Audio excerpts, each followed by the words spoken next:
गुरुर्ब्रह्मा गुरुर्विष्णु गुरुर्देवो महेश्वरः गुरुः साक्षात् परब्रह्म तस्मै श्री गुरवे नमः। शंकरं शंकराचार्यं केशवं बादरायणं सूत्रभाष्यकृतो वन्दे भगवन्तौ पुनः पुनः। विचार सागर रहस्य तरंग 7वा, हेडिंग 30वे। शास्त्र रहस्य न जाणता कलहाचा प्रकार व त्याला दृष्टांत।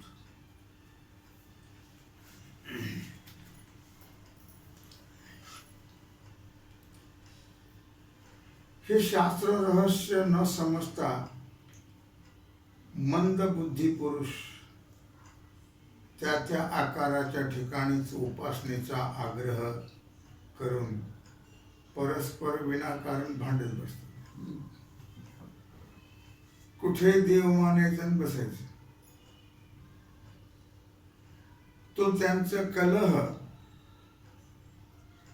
शालक सारमेय न्यायाने होतो। शालक सारमेय ऐक ना, पुढे शालक सारमेय न्याय असा आहे की आपल्या बायकोच्या भावाला शालक म्हणतात। बायकोच्या भावाला काय म्हणतात? शालक।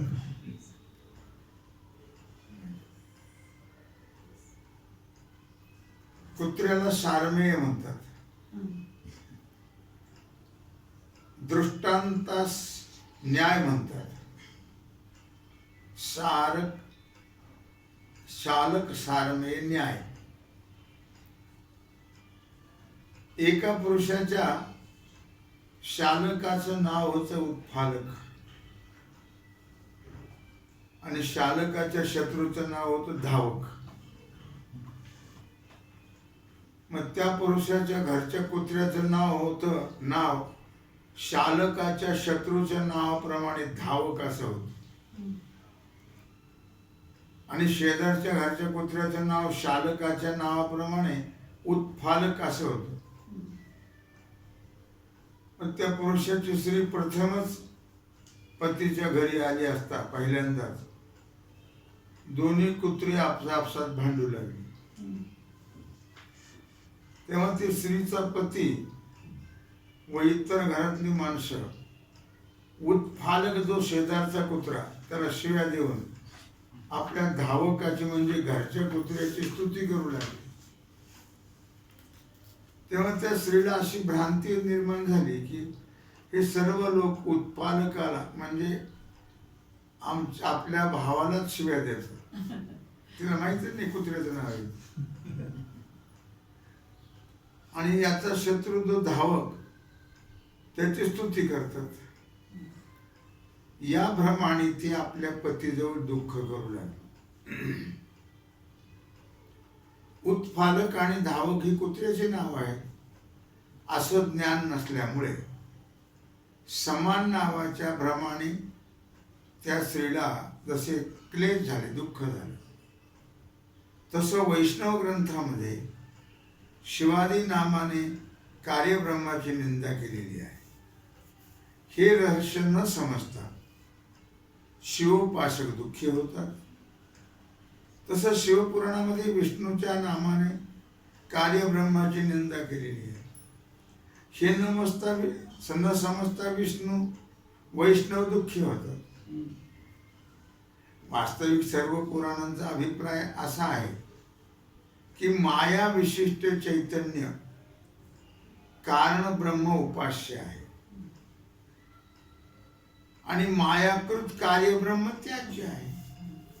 म्हणजे सगळे कार्यब्रह्मच आहेत बाकीचे। असं भारताच्या टीकेत चतुर्धराने आरंभीच लिहिलेलं आहे आणि तो सर्व वेदांताचा सिद्धांत आहे। कारण ब्रह्म जे आहे ते उपास्य आहे आणि कार्य ब्रह्म जे आहे ते त्याज्य आहे। कार्य ब्रह्मालाच आपण मानतो का कारण ब्रह्माला मानतो? कारण ब्रह्म आम्हाला कळतच नाही आणि कार्य ब्रह्माचं करता भांडत बसतो. लक्षामध्ये याप्रमाणे आपला मुलगा जो तर्कदृष्टी त्याने सर्व पुराण वाक्यांची एकवाक्यता केलेली ऐकून राजाला थोडा आनंद झाला. थोडा आनंद होण्याचं कारण पुराण वाक्यातील विरोधाचा नाश झाला. परंतु 6 शास्त्रातील परस्पर विरोधी नाहीच, परस्परांचा विरोध नाहीसा झालाच नाही. म्हणून त्याने पुन्हा मुलाला प्रश्न विचारला की 6 शास्त्रे परस्पर विरुद्ध सिद्धांत का बरं प्रतिपादन करतात? आता 31 श्रेणी 6 शास्त्रातील विरोधाचा विचार. मुलाने याचं उत्तर असं सांगितलं. सांख्य शास्त्रकर्ते कोण आहेत? कपिल. पतंजल शास्त्राचा करता पतंजल, न्यायाचा करता गौतम, वैशेषिक शास्त्राचा करता कणाद, पूर्वमीमांसा करता जैमिनी, उत्तर मीमांसा करता व्यास. याच्यामध्ये सगळं उत्तर मीमांसाच आहे ना. बाकी भेदवादी आहेत ना. हे सर्व शास्त्रकर्ते सर्वज्ञ असून त्यांचं महात्म्य प्रसिद्ध आहे. हे ज्ञानी आहेत सगळे. म्हणून त्यांनी वचनरूप शास्त्रे त्यांची सर्व समान आणि प्रमाण असावीत हे खरं आहे. आता सगळे विद्वान म्हणले सर्वांचं मत सारखं पाहिजे, पण तसं नाही. का तर सर्व वाक्यामध्ये प्रबल प्रमाण अपौरुषे वेदवाक्य आहे. शब्द प्रमाण आणि त्या अपौरुषे वेदवाक्याचा प्रवर्तक ईश्वर असल्यामुळे वेद कर्तृत्वाचा व्यवहार त्याच्या ठिकाणी होतो. काय म्हटलं त्याने? वेद कर्तृत्वाचा व्यवहार त्याच्या ठिकाणी होतो. मग त्या ईश्वराच्या ठिकाणी भ्रम, प्रमाद, विप्रलिप्सा इत्यादी दोष संभवत नाही. ईश्वराच्या ठिकाणी हे संभवते. आणि कपिलादी शास्त्रकर्ते जीव आहेत, म्हणून त्यांच्या ठिकाणी भ्रमप्रमादादी दोषाचा संभव आहे. कारण जीवाच्या ठिकाणी दोष असतात, ईश्वराच्या ठिकाणी नसतात.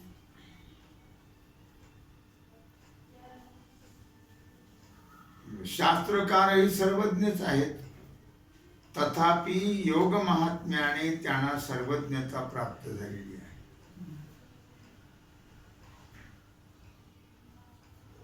म्हणून ते युंजान योगी आहेत. काय आहे? युंजान योगी. आणि ईश्वराची सर्वज्ञता स्वभाव सिद्ध आहे, म्हणून तो युक्त योगी आहे.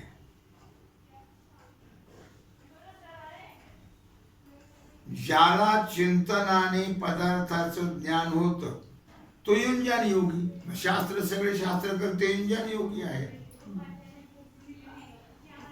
चिंतनाने त्याला ज्ञान झालेलं आहे. आणि ज्याला एकदम सर्व पदार्थ प्रत्यक्ष प्रतीत होतात तो युक्त योगी. त्याला काय अभ्यास करता तू ईश्वराला? ईश्वर हा युक्त योगी, त्याला सर्व ज्ञान आहे, सर्वज्ञ आहे. आणि हे अभ्यास करून युंजान योगी. म्हणून युक्त योग्याचे वेदवचन प्रबल आणि युंजान योगी शास्त्रकारी यांचं वचन दुर्बल. यावरून असा नियम ठरतो की वेदवचनाशी जे शास्त्र अनुकूल असेल तेच प्रमाण, वेद विरुद्ध ते अप्रमाण. उत्तर मीमांसेशिवाय बाकीची 5 शास्त्रे कोणत्या अंशात वेदविरुद्ध आहेत हे शारीरिकात स्पष्ट सांगितले ब्रह्मसूत्र. उत्तर मीमांसा सोडून म्हणजे वेदांत सोडून बाकीची 5 शास्त्र कोणत्या अंशात वेदाच्या विरुद्ध आहेत हे ब्रह्मसूत्रात स्पष्ट सांगितलेलं आहे. उत्तर मीमांसा मात्र कोणत्याही अंशाच्या ठिकाणी वेदाच्या विरुद्ध नाही. जर कोणी असं म्हटलं की जे शास्त्र बऱ्याच अंशात वेदानुसार आहे त्याच्या ठिकाणी विश्वास करावा आणि बहुत ठिकाणी वेद विरुद्ध असेल ते त्याज्य समजावं, त्याचा त्याग करावा वेद विरुद्ध असेल ते. परंतु जर काही अंशाच्या ठिकाणी वेदानुसार असलेले शास्त्र उपादेय म्हणजे ग्राह्य मानावं असं मानलं तर जैन शास्त्रात सुद्धा सांगितलेली अहिंसा वेदानुसारच आहे,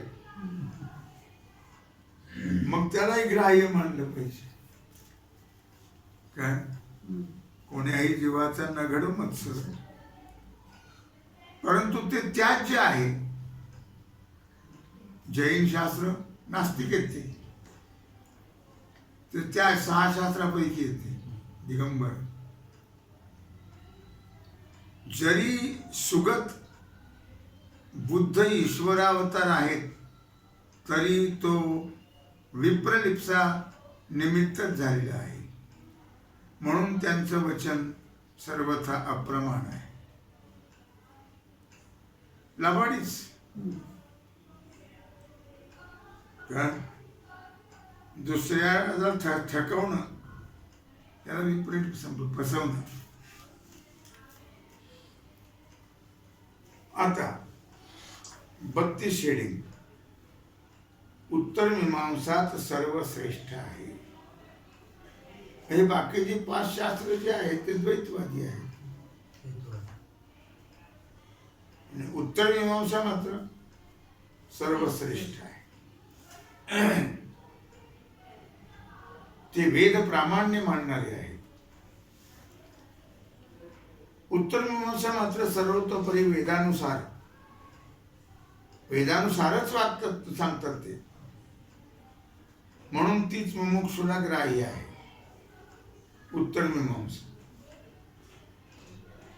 उत्तर मीमांसा व्यासकृत सूत्ररूप असून व्यासाने केलेली आहे आणि सूत्ररूप आहे. त्यालाच आपण काय म्हणतो ब्रह्मसूत्र. सूत्ररूप आहे. तिचं व्याख्यान खूप आचार्यांनी अनेक प्रकाराने केले, म्हणून कोणतं व्याख्यान प्रमाण मानावं. कारण प्रत्येक जण विद्वानच, प्रत्येकाने आपल्या विद्वत्तेप्रमाणे केलेले व्याख्यान, पण मानावं कोणाचं की सर्व काही सारखे नाहीत हा संशय पुन्हा राहतोच. याचं समाधान असं की त्या सर्व व्याख्यानामध्ये शंकराचार्यांचं व्याख्यानच वेदानुसार आहे. बाकी सगळे वेदाप्रमाणे नाहीत, फक्त शंकराचार्यांचं. हे 5व्या तरंगात आरंभी सांगितलेलं आहे. म्हणून उत्तर मीमांसेशिवाय 5 शास्त्रे अप्रमाण आहेत. 6 शास्त्र जरी आस्तिक असले तरी 5 शास्त्र अप्रमाण आहे. फक्त उत्तर मीमांसाच वेदांत शास्त्र तेवढं ग्राह्य आहे. मग याच तरंगामध्ये मागे तर्कदृष्टीने सर्व शास्त्रे मोक्षोपयोगी आहेत असं का सांगितलं. आता 5 शास्त्रे अप्रमाण आहेत असं तोच तर्कदृष्टी आपल्या वडिलांना सांगतो आणि त्यांनीच सांगितले होते.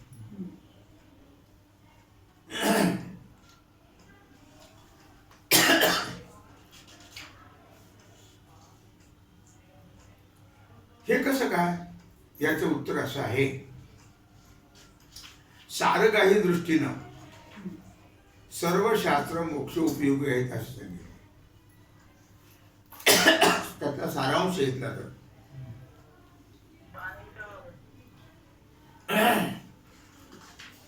आलं लक्षामध्ये?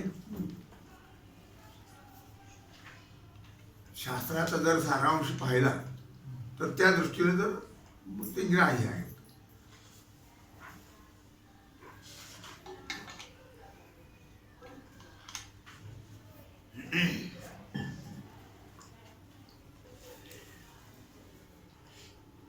सर्व शास्त्र मोक्षाचे उपयोगी आहेत. सारग्राही दृष्टीला दृष्टांत असा आहे. सारग्राही कशाला म्हणतात? त्याला दृष्टांत देतात. एकाच्या शत्रूने त्याला शस्त्र मारले, त्या योगाने रक्त निघून तिथला रोग नाहीसा झाला. लक्षात घ्या. तेव्हा सारग्राही पुरुष शास्त्र मारणाराचा उपकार मानतो. एक जण ज्वारी राखत होता, माळ्यावर बसला होता ज्वारी राखत गोफण घेऊन, आणि उंच उंच डोक्याच्या वर ज्वारी गेली, तर मधून एक माणूस चालला होता. सारग्राही दृष्टीला दृष्टांत. आता याने जो पक्षाला गुंडा मारला तो याच्या पाठीतच बसला. जे पडला तो त्याला उठता येईना लवकर. इतका दुःख झालं, त्या पाठीला करक भरल्यासारखी झाली. फक्तच म्हणलं याच्याकडे जाऊन आता यालाच मारतो. म्हणून त्याने तो दगड म्हणला, कुठला दगड मारला म्हणून बघायला गेला तर ते सोन्याचा गोठा होता. कशाचा होता? तो म्हणला अजून 10-5 आटले मार. काय दुःख गेलं का राहिलं? मग याला शत्रूंनी शस्त्र मारलं आणि त्याच्यात जखमेल ते लागलं आणि तो श्राव होऊन ते दुःखच नष्ट झालं. मग मारल्याने चांगलं वाईट झालं. त्याला म्हणतात सारग्राही.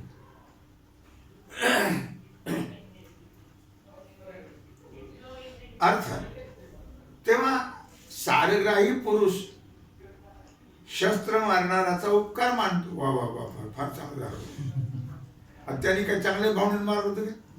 नाही. काय त्या एक असं बादशहाची सभा भरली होती. नाही, एक चक्रम येऊन बसलं सगळे मारले थोबाडीत राजाच्या.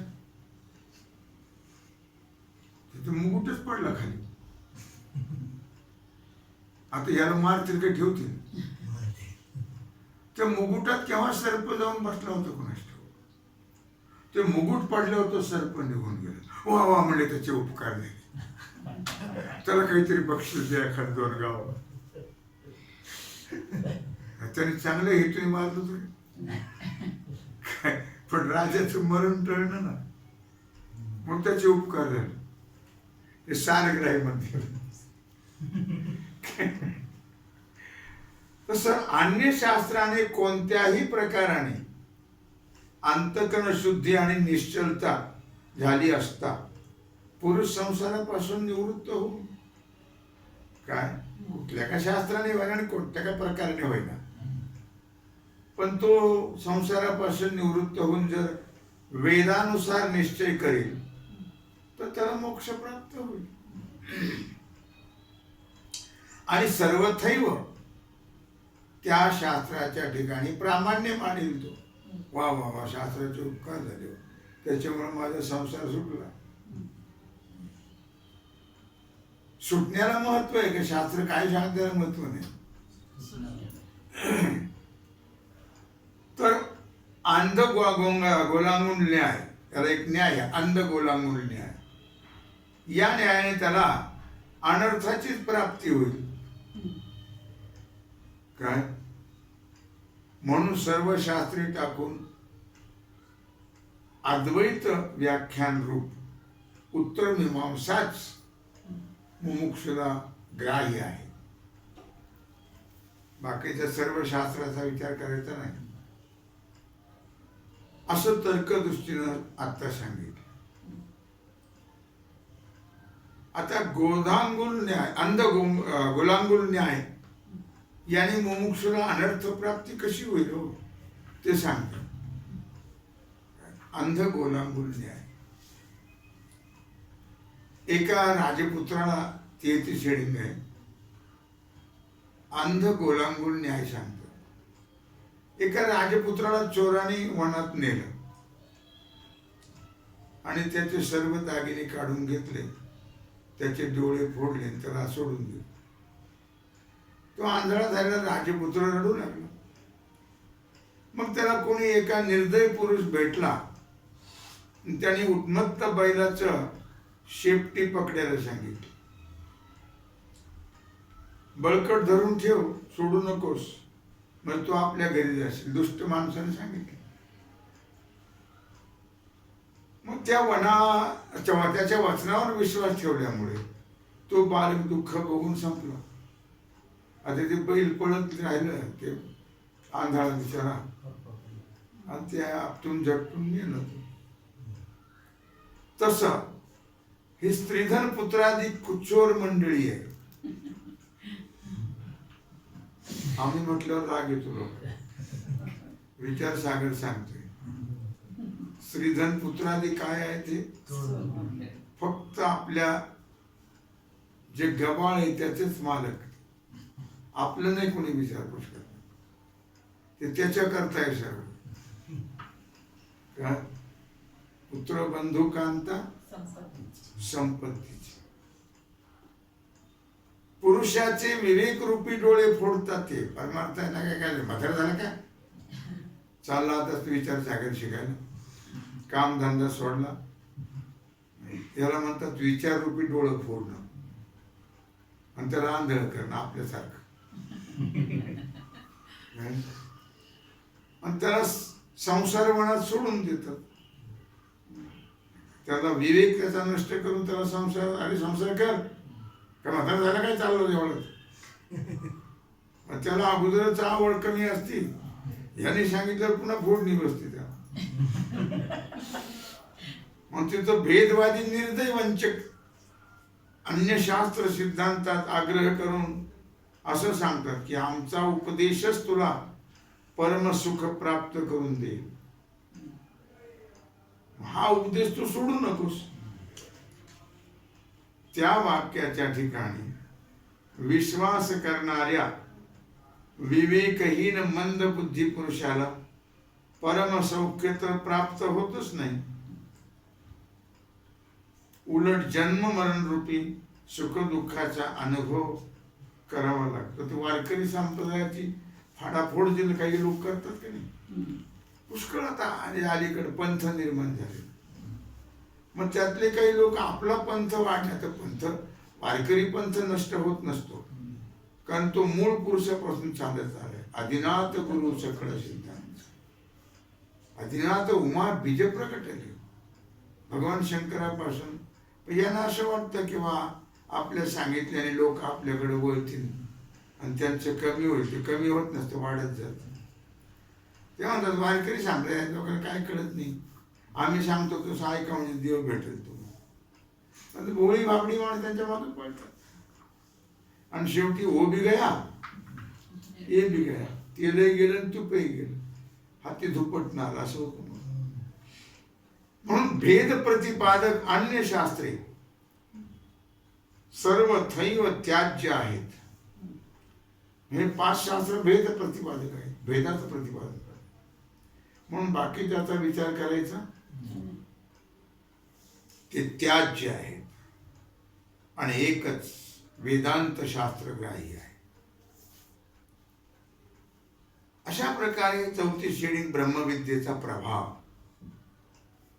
या रीतीने तर्कदृष्टी याने आपल्या पित्याचं समाधान केल्यावर शुभसंतती राजा सर्व शोक निवृत्त होऊन अत्यंत सुखी झाला. त्याला भेद वादायचंच पटायचं ना. नंतर स्वस्थ चित्ताने तर्कदृष्टीलाच आपला गुरु समजून ऐश्वर्यासह वर्तमान सर्व राज्य त्याला अर्पण केलं. कारण जसं मुक्ताईला गुरु मानलं की नाही, लहान का असं ना सगळ्यात, पण मुक्ताई फार बुद्धिमान श्रेष्ठ होती सर्वात. आधी माया आहे, मूळ माया आहे, ती सर्व शक्तिमान आहे. काय मग तिला चांगदेवाला उपदेश करायला सांगितलं की नाही, चांगदेवाला तिलाच उपदेश केला. माऊलीला कोणी केला नाही तर आज हे ग्रंथ आपल्याला पाहायला मिळाले नसते. माऊलीने इतका त्रास दिला लोकांनी, भयानक, त्यांच्याच समाजाने दिला. मग माऊलीला वाटलं आता जगणंच नको, म्हणून ताटी लावून बसले, प्राणत्याग करायचा, आसन लावून बसले, प्राणत्याग करण्यात. इतकं असह्य झालं, किती सहन करणार हो. कोणी बोललं तर आपल्याला सोसत नाही. त्यांना मधुकरी खाऊ द्यायची नाही, गावात हिंडू द्यायचं नाही, इंद्रायणीचं पाणी सुद्धा पिऊ द्यायचं नाही. इतकं दुःख, इतका त्रास दिला. मग मुक्ताबाईनं उपदेश केला माऊलीला, जग जरी झाले वन्नी तरी संती सुखी व्हावे पाणी, ताठी उडा ज्ञानेश्वरा, असा उपदेश केला. अभंग आहेत 11, फार सुंदर आहे ते. मुक्ताईने उपदेश केला. मग ज्ञानेश्वर महाराज स्थिर झाले. नंतर तेव्हा ज्ञानेश्वर महाराजांनी देह ठेवला असता. तेव्हा मुद्दा सांगायचा काय आहे की शुभसंतती राजा यांनी सर्व शोक सोडून दिला. काय त्याची निवृत्ती आहे शोकाची, सुखी झाला आणि स्वस्थ चित्ताने तर्कदृष्टीलाच आपला गुरु समजून मुलालाच ऐश्वर्यासह वर्तमान सर्व राज्य त्याला अर्पण केलं आणि आनंदाने कारण ब्रह्माची उपासना करू लागला. कळलं, लक्षात आलं का? ब्रह्मविद्येचा काय प्रभाव आहे बघा. तर्कदृष्टी राजाचा पुत्र असून सुद्धा त्याने आपल्या वडिलांना ब्रह्मविद्येचा उपदेश केला, म्हणून तो आपल्या वडिलाचा गुरु झाला. परमार्थात लहान मोठ्याचा विचार नसतो, बुद्धीवर अवलंबून आहे. नाही तर आई बाप त्याला म्हणतात आमच्या पोटी जन्म घेतला, आम्हाला शहाणपणा शिकवतो, उद्धार होणारच नाही. त्याला कमी समजतात आणि म्हणून तो आपल्या वडिलांचा गुरु बनला. ब्रह्मविद्येचा उत्तम उपदेश केल्यामुळे या प्रकारे राजाने काही काल उपासना केली. नंतर प्रारब्ध संपल्यानंतर समाप्त होताच त्यांचा देहपात झाला. देह प्रारब्ध संपलं की देह पडतो आणि तो ब्रह्मरूप झाला. कारण तो वेदांत शास्त्राचा त्यांनी अभ्यास केला, नंतर उपदेश केला ना ब्रह्मज्ञानाचा तर्कदृष्टीने, त्यामुळे तो ब्रह्मरूपच झाला. राजाच्या मरणाचा देशकाळ सांगितलेला नाही. याचं कारण असं की उपासकाच्या मरणाबद्दल देशकालाची गरजच नाही. तो कधी गेला तरी त्याचे काय उद्धारच होतो. आणि बाकीचे किती शुद्ध चांगल्या मुहूर्तावर गेले तर ते नरकालाच जातात. बघा ना, दारू पित होता आणि एकादशीला गेला. तो एकादशीला जाऊ दे, नाही तर गुरुपौर्णिमेला जाऊ दे, नाही तर दत्त जयंतीला जाऊ दे, तो नरकालाच जाणार. काय कारण तो दिवसास रात्री दक्षिणायनात, उत्तरायणात, पवित्र किंवा अपवित्र भूमीच्या ठिकाणी केव्हा कसाही मरो देह पडो त्याचा, त्याच्या उपासना बलाने त्याला देवयान मार्गद्वारा ब्रह्मलोक प्राप्ती होते. पूर्वी द्वितीय पुत्र अदृष्टीच्या देहपाता प्रसंगी देशकालादी प्रकार सांगितले. तो योग सहित उपासकांना सांगितलेला आहे. योग सहित उपासना करणारे त्यांच्याकरता सांगितलं केवळ ईश्वर शरण उपासकांना देशकालाची गरज नाही. हे सूत्रकार भगवान शंकराचार्य, महर्षी व्यास आणि भाष्यकार म्हणजे ब्रह्मसूत्रावर भाष्य लिहिणारे भगवान शंकराचार्य यांनी सांगितलेलं आहे.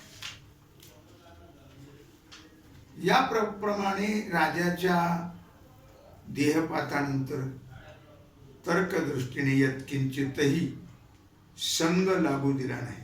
आता तो ज्ञानीच होता, तो संघात गुंतलाच नाही कुठे.